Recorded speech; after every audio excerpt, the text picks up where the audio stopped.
তাহলে আমার জীবনের এতগুলা দিন নষ্ট করলাম, এখন তো মনে হয় আমি ভুল করছি। তারা নমিনেশন পাচ্ছেন না, তাদের অপরাধ কি তারা নারী সেই কারণে? বিএনপি যে ৯ জন নারীকে মনোনয়ন দিয়েছে তাদেরকে হয়তো যোগ্য মনে করে দিয়েছে, কিন্তু এই ৯ জনকে মূল্যায়ন করতে গিয়ে বঞ্চিত হয়েছেন অনেক ত্যাগী নেত্রী, যারা বিএনপির খারাপ সময়ে রাজপথে রক্ত দিয়েছে। সে তাদেরকে আজ সুসময় ভুলে গেছে। একসময় বিএনপির হয়ে রাজনীতির মাঠ কাঁপাতেন ওরা, অথচ এখন তারা নেই। খবরে এমনি ৫ জন মনোনয়ন বঞ্চিত নারী নেত্রীদের নিয়ে আলোচনা করব জীবনের কথার এই ভিডিওতে। চলুন একে একে দেখে নেওয়া যাক কারাই ৫ নারী নেত্রী এবং কেন তাদেরকে ভুলে গেছে বিএনপির হাইকমান্ড। নাম্বার ১, সামিয়া আক্তার। ঢাবি রোকিয়া হল শাখার ছাত্রদলের সাবেক সভাপতি সামিয়া আক্তার সংসদ থাকাকালে হেলাল হাফিজের একটি কবিতা বলে সংসদে ব্যাপক আলোচিত হয়েছিলেন। গত ২ নির্বাচনে হবিগঞ্জ ৪ আসন থেকে মনোনয়ন চেয়েছিলেন। সংসদ থাকা অবস্থায় বেশ প্রভাব নিয়ে চললেও সবশেষ কাউন্সিলে দলের কেন্দ্রীয় সহস্থানীয় বিষয়ক সম্পাদক করা হয়। শেষ পর্যন্ত তিনি মনোনয়নও পাননি। স্থানীয় এক বিএনপি নেতা আমাদের বলেছেন, বৃহত্তর সিলেট নয়, সারা বাংলাদেশের গর্ব তিনি। দলের কঠিন সময়ে আন্দোলনের মাঠের সংগ্রামের প্রতিটি ধাপে যিনি ছিলেন নির্ভীক, অক্লান্ত, অপসীন। দল যখন বিপদে তখন উনি ছিলেন রাস্তায়, দল যখন বন্দী তখন উনি ছিলেন প্রেরণার প্রতীক। বিএনপির রাজনীতিতে এমন ত্যাগী, সৎ আর নিবেদিত প্রাণ নেতানেত্রী কয়জন আছেন সত্যিই ভাবাই আজ। প্রশ্ন করি, বিএনপির মনোনয়ন পেতে হলে আর কোন পরীক্ষায় উত্তীর্ণ হতে হয়? যিনি জীবন, সময়, শক্তি সবকিছু বিলিয়ে দিয়েছেন দলের জন্য, তার চেয়ে যোগ্য আর কে? এসব কথা বলে ক্ষোভে ফেটে পারেন ওই তৃণমূল নেতা। আরও একজন বলেন, বৃহত্তর সিলেট নয়, সারা বাংলাদেশের এক অন্যতম মহিলা নেত্রী। দলের জন্য, দেশের জন্য তার মতো আন্দোলন সংগ্রাম আর কতজন করেছিলেন আমার জানা নেই। বিএনপির মনোনয়ন পেতে হলে আর কোন পরীক্ষার উত্তীর্ণ হতে হবে? আপনারা জানলে জানাবেন প্লিজ। নাম্বার ২, রেহেনা আক্তার রানু। একবারে নির্বাচিত আরেকবারে সংরক্ষিত আসনের এমপি রেহেনা আক্তার রানু সংসদে তার জ্বালাময়ী ভাষণে আওয়ামী লীগের এমপিরা মাইক পর্যন্ত বন্ধ করে দিতেন। সে রানুকেও ধানের শীষের মনোনয়ন দেয়নি বিএনপি। রানু বলেন, আমি নিজেকে কখনো নেতা ভাবি না, দলের একজন সাধারণ কর্মী হিসেবে বলতে চাই, আমাদের দলের মির্জাফর মুনাফেক আছে, ওদের কারণে আমি মনোনয়ন বঞ্চিত। ফেনী জেলা স্থানীয়দের সাথে কথা বলে জানা গেছে, রানুকে মনোনয়ন না দেওয়ায় তাদের অনেকে জামাতে ভোট দিবেন বলে সিদ্ধান্ত নিয়েছেন। নাম্বার ৩, হেলেন জেরিন খান। একজন হেলেন জেরিন খান, যার সকালের নাস্তা ছিল কোর্টের পথে যাত্রাকাল, দুপুরের খাবার ছিল জজ সাহেবের সামনে থাকা আসামিদের কাঠগড়ায়, আর ডিনার ছিল চাঁদের আলোয় যে কোনো অজানা স্থানে। মাদারীপুরের স্থানীয় একজন বলছেন, আজ নমিনেশন লিস্টে ওনার নামটা না থাকায় আমার মতো লাখো ক্ষুদ্র কর্মীদের ব্যথিত করেছে।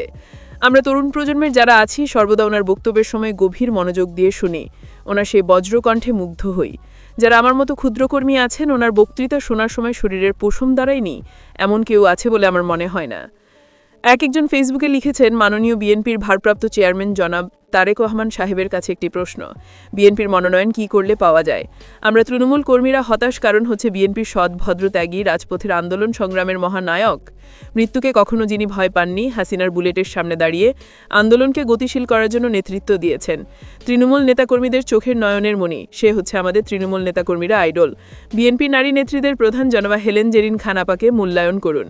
হেলেন জেরিনকে নিয়েও স্থানীয়দের মধ্যে ২ ভাগে ভাগ হয়ে যেতে দেখা যাচ্ছে, যেটি বিএনপির জন্য মোটেও সুখকর নয়। নাম্বার ৪, নীলোফার চৌধুরী মণি। ৯০-এর স্বৈরাচার আন্দোলন দিয়ে শুরু, শেষ হয়েছে ২৪শে জুলাই আন্দোলন দিয়ে। এর মাঝে পার হয়ে গেছে বহুবেলা। যতবার স্বৈরাচার এসেছে ততবারই মুক্তির ডাকে নিজেকে সঁপে দিয়েছেন। বলছি অগ্নিকন্যা খ্যাত নীলোফার চৌধুরী মণির কথা। ওই জামালপুরকে যিনি সারা বাংলাদেশে আলোকিত করেছেন, সে নীলোফার চৌধুরী মণি পাননি। ধানের শেষ। যতবার জাতীয়তাবাদী শক্তিকে বিনাশ করার চেষ্টা হয়েছে ততবারই ওই জামালপুর সদর থেকে গর্জে উঠেছেন নীলোফার চৌধুরী মণি। গণতন্ত্র বিনাশের এই কালো প্রহরে নীলোফার চৌধুরী মণির মতো ক্লিন ইমেজের নেত্রীকে নিয়েও ষড়যন্ত্র হচ্ছে, আর সেই ষড়যন্ত্রের অংশ হচ্ছেন দলীয় কিছু তথাকথিত নেতা। মণির সমর্থকরা বলছেন তারা জামাতে ভোট দেবেন। তারা আরও বলছেন, নীলোফার চৌধুরী মণি হঠাৎ করে উড়ে এসে জুড়ে বসেননি। জামালপুরের সদরের রাজনীতিতে ওনার বহু লেগেসি আছে। যখন আপনারা ছিলেন না, তখন আজ থেকে বহু বছর আগে ওই পার্লামেন্টে জামালপুরের সদরের গরিব মেহনতি মানুষের কণ্ঠস্বর হয়ে লড়াই করে গেছেন নীলোফার চৌধুরী মণি। সে মণি আপাকে তুড়ি মেরে বিনাশ করা যাবে না। স্থানীয় আরেকজন বলেছেন, চিন্তাও করতে পারিনি এই মানুষটাকে বঞ্চিত করবে নমিনেশন থেকে। দীর্ঘ ১৬-১৭ বছর দলের হয়ে কথা বলার মতো কেউ ছিল না। এই নীলোফার চৌধুরী মণি যুদ্ধ করে গেছে দলের জন্য, অবশ্যই সেই পুরস্কারই পেল সে। নাম্বার ৫, সৈয়দ আসিফা আশরাফি পাপিয়া।